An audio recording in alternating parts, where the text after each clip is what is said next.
Hi అండి అందరికీ. నేనైతే చూడండి ఈరోజు ఏం కర్రీ చేస్తున్నాను. చూడండి, టమాటాలు, చింతపండు, పప్పు వేసిన. ఇందులో అయితే చూడండి ఉల్లిగడ్డలు, కరివేపాకు వేస్తున్నా. ఏం కర్రీ అంటే మా ఇంట్లో అయితే చూడండి తోటకూర పప్పు అండి ఈరోజు మా ఇంట్లో. ఇందులో అయితే ఉల్లిగడ్డలు, కరివేపాకు, టమాటాలు, చింతపండు, పప్పు వేసిన. ఇప్పుడైతే తోటకూర వేస్తున్నది కదండి.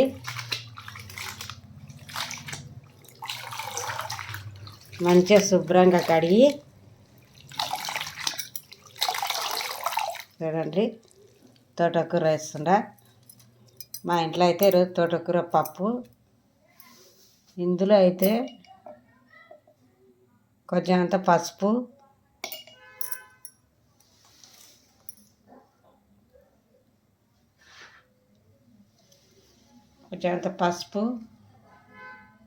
కారం అండి, కొంచెం అంత కారం. ఇందులోనే వాటర్ పోసుకోవాలి చూడండి. నీళ్ళు పోసుకొని 4 విజిల్లు వచ్చే వరకు పెట్టుకోవాలి చూడండి. తోటకూర పప్పు మొత్తం మెత్తగా ఉడికినాక దించుకొని పోపు పెట్టుకోవాలి. అంతేనండి తోటకూర పప్పు మా ఇంట్లో అయితే ఈరోజు. మీరేం చేసిన అనేది కామెంట్ రాయండి. బాయ్.